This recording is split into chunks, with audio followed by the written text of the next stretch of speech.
Happy Mother's Day. Yes, happy Mother's Day. Today is Sunday, May 9th, 2021.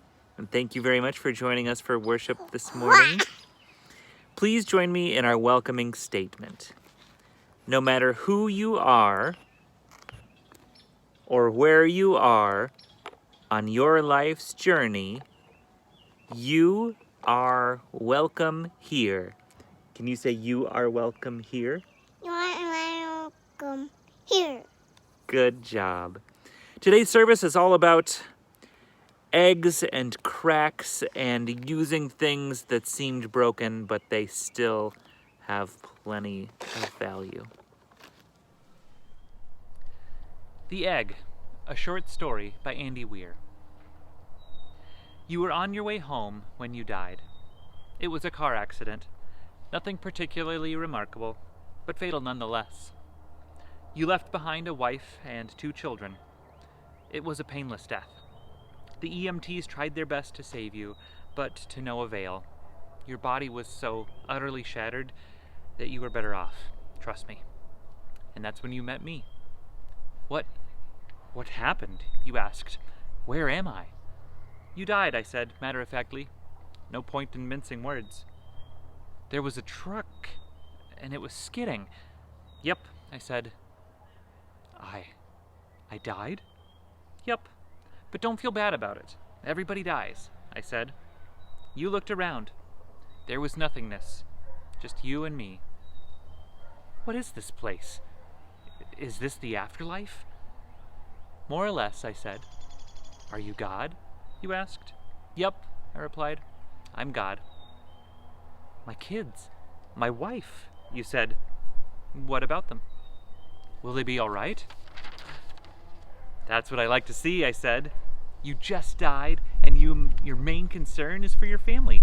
That's some good stuff right there. You looked at me with fascination.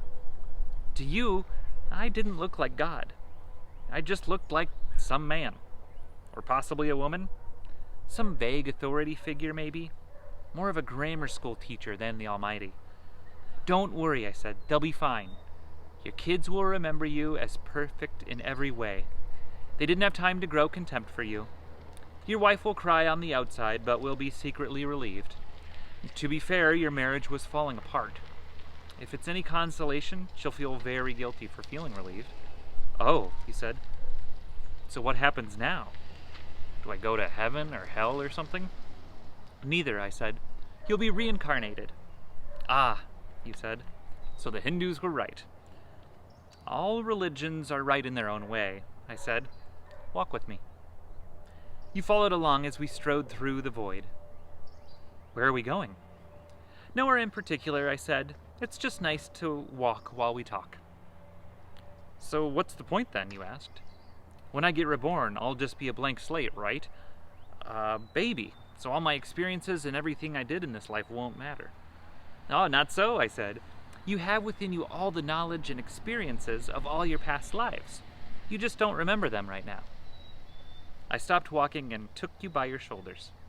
Your soul is more magnificent, beautiful, and gigantic than you can possibly imagine. A human mind can only contain a tiny fraction of what you are. It's like sticking your finger in a glass of water to see if it's hot or cold. You put a tiny part of yourself into the vessel, and when you bring it back out, you've gained all the experiences it had. You've been in a human for the last 48 years, so you haven't stretched out yet and felt the rest of your immense consciousness. If we hung out here for a long time, you'd start remembering everything. But there's no point in doing that between each life. How many times have I been reincarnated then? Oh, lots. Lots and lots. And in lots of different lives, I said. This time around, you'll be a Chinese peasant girl in 540 AD. Wait, what? You stammered. You're sending me back in time? Well, I guess technically. Time as you know it only exists in your universe. Things are different where I come from. Where you come from? I said. Oh, sure, I explained. I come from somewhere else, and there are others like me. I know you'll want to know what it's like there, but honestly, you wouldn't understand. Oh, you said, a little let down. But wait, if I get reincarnated to other places in time, I could have interacted with myself at some point. Well, sure, happens all the time. And with both lives only aware of their own lifespan, you don't even know it's happening. So what's the point of it all? Seriously? I asked. Seriously, you're asking me for the meaning of life? Isn't that a little stereotypical? Well, it's a reasonable question, you persisted. I looked you in the eye. The meaning of life, the reason I made this whole universe, is for you to mature. You mean mankind? You want us to mature? No, just you. I made this whole universe for you. With each new life, you grow and mature and become a larger and greater intellect. Just me. What about everybody else? There is no one else, I said. In this universe, there's just you and me. There's no one else. He stared blankly at me. But all the people on Earth. All you. Different incarnations of you.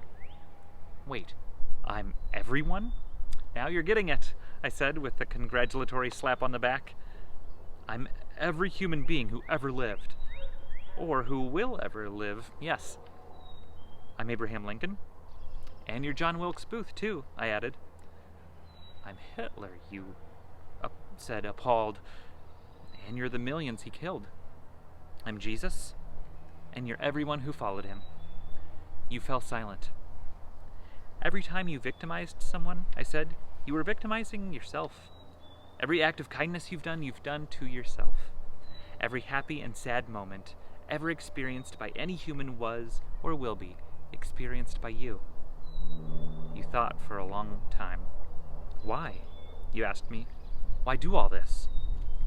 Because someday you will become like me. Because that's what you are. You're one of my kind. You're my child. Whoa, you said, incredulous. You mean I'm a god? No, not yet. You're a fetus. You're still growing. Once you've lived every human life throughout all time, you will have grown enough to be born. So the whole universe, you said, it's just an egg, I answered. Now it's time for you to move on to your next life. And I sent you on your way.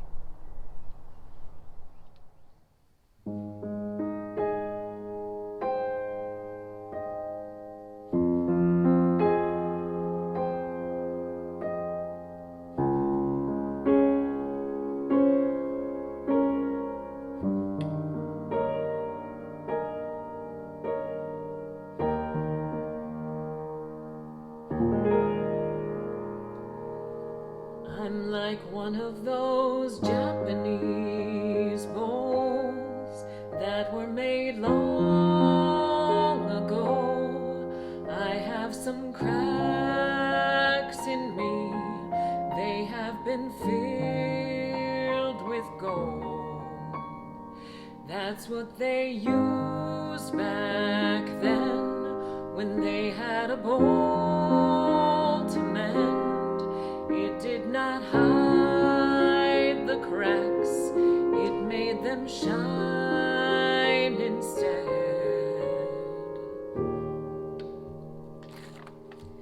So now every old scar shows from every time I broke, and anyone's eyes can see I'm not what I used to be.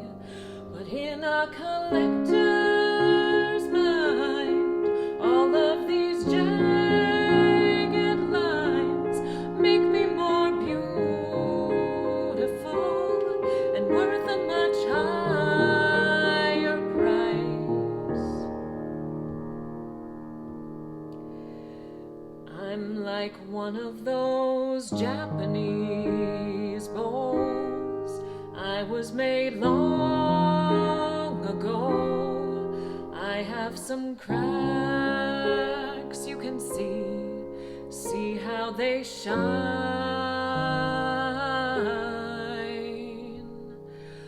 of gold.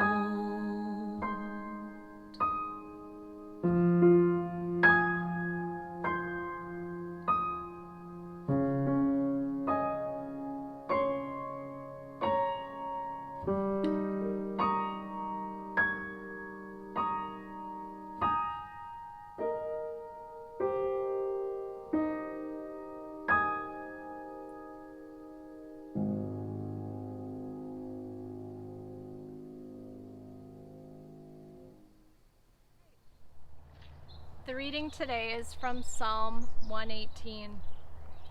Give thanks to the Lord, for he is good. His love endures forever. Let Israel say, his love endures forever. Let the house of Aaron say, his love endures forever. Let those who fear the Lord say, his love endures forever. When hard pressed, I cried to the Lord. He brought me into a spacious place. The Lord is with me, I will not be afraid. What can mere mortals do to me? The Lord is with me, he is my helper. I look in triumph on my enemies. It is better to take refuge in the Lord than to trust in humans. It is better to take refuge in the Lord than to trust in princes. All the nations surrounded me, but in the name of the Lord I cut them down. They surrounded me on every side, but in the name of the Lord I cut them down. They swarmed around me like bees, but they were consumed as quickly as burning thorns. In the name of the Lord I cut them down. I was pushed back and about to fall, but the Lord helped me. The Lord is my strength and my defense.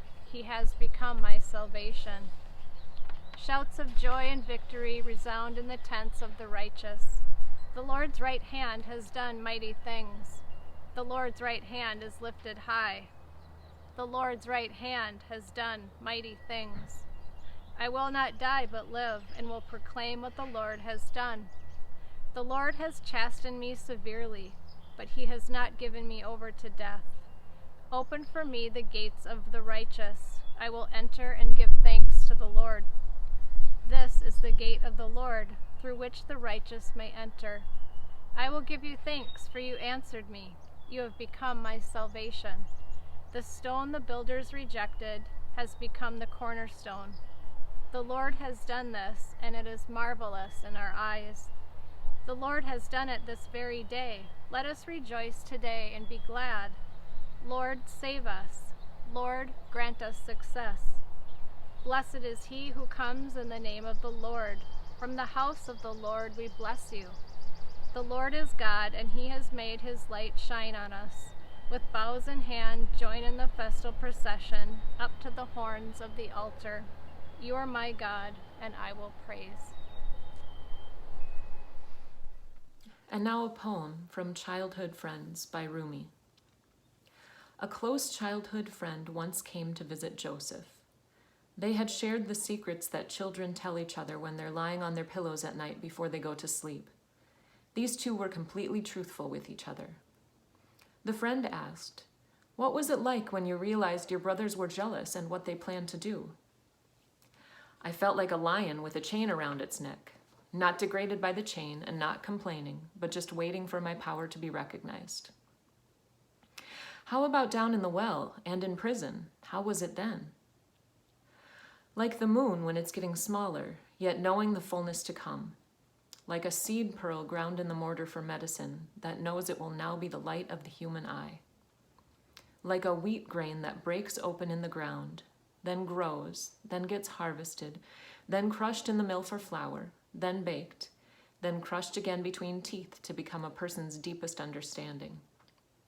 Lost in love, like songs the planters sing the night after they sow the seed. There is no end to any of this. Back to something else the good man and Joseph talked about. "Ah, my friend, what have you brought me? You know a traveler should not arrive empty-handed at the door of a friend like me. That's going to the grinding stone without your wheat. God will ask at the resurrection, 'Did you bring me a present? Did you forget? Did you think you wouldn't see me?' Joseph kept teasing, 'Let's have it, I want my gift.' The guest began, 'You can't imagine how I've looked for something for you. Nothing seemed appropriate. You don't take gold down into a gold mine or a drop of water to the Sea of Oman. Everything I thought of was like bringing cumin seed to Kermanshah, where cumin comes from. You have all seeds in your barn. You even have my love and my soul, so I can't even bring those. I brought you a mirror. Look at yourself and remember me.' He took the mirror out of his robe where he was hiding it. What is the mirror of being? Non-being. Always bring a mirror of non-existence as a gift. Any other present is foolish. Let the poor man look deep into generosity. Let the bread see a hungry man. Let kindling behold a spark from the flint. An empty mirror and your worst destructive habits, when they are held up to each other, that's when the real making begins. That's what art and crafting are. A tailor needs a torn garment to practice his expertise. The trunks of trees must be cut and cut again so they can be used for fine carpentry. Your doctor must have a broken leg to doctor. Your defects are the ways that glory gets manifested. Whoever sees clearly what's diseased in himself begins to gallop on the way. There is nothing worse than thinking you are well enough. More than anything, self-complacency blocks the workmanship. Put your vileness up to a mirror and weep. Get that self-satisfaction flowing out of you. Satan thought, I am better than Adam, and that better than is still strongly in us. Your stream water may look clean, but there's unstirred matter on the bottom. Your shake can dig a side channel that will drain that waste off. Trust your wound to a teacher's surgery. Flies collect on a wound. They cover it, those flies of your self-protecting feelings, your love for what you think is yours. Let a teacher wave away the flies and put a plaster on the wound. Don't turn your head. Keep looking at the bandaged place. That's where the light enters you. And don't believe for a moment that you're healing yourself.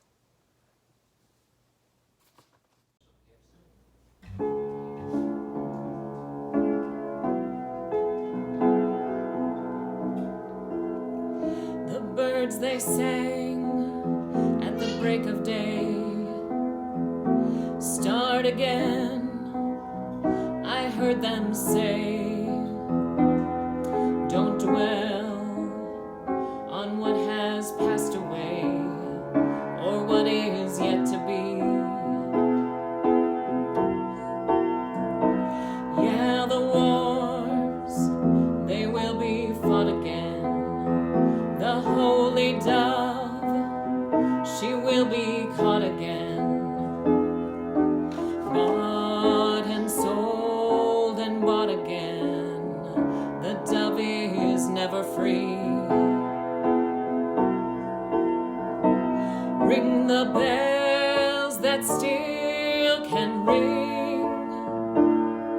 Forget your perfect offering. There is a crack in everything. That's how the light gets in.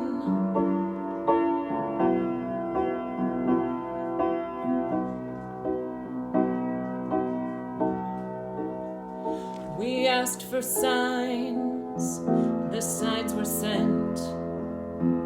The birth betrayed, the marriage spent. Yeah, the widowhood of every government. Signs for all to see. I can't run no more with that lawless crowd. While the killers in high places say their prayers out loud. But they've summoned up a thundercloud. They're gonna hear from me. Ring the bells that still can ring. Forget your perfect offering. There is a crack in everything. That's how the light gets in.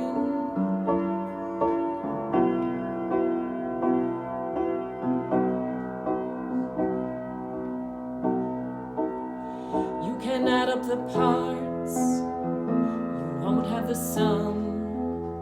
You can strike up the march, there is no drum. Every heart to love will come, but like a refugee. Ring the bells that still can ring. Forget your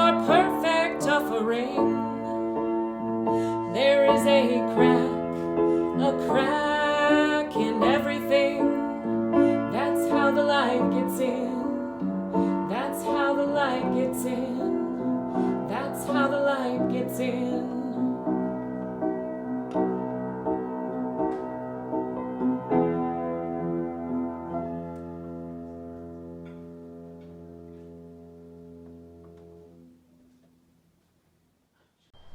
Please join me in the seasons of hope. I will say the name and ask you to echo them after me. This morning we pray for Peg, Anna, Sarah, Bob and Joe, Dan, school staff and students, essential workers, caregivers, leaders, and advocates of justice around the world. And this week for gratitude, I'm grateful for the music provided by Maria for the online service. And I'm grateful for the thoughtful online church services. What does our still speaking God require? Do justice, love, kindness, company before God. Amen. Good job! You did so good.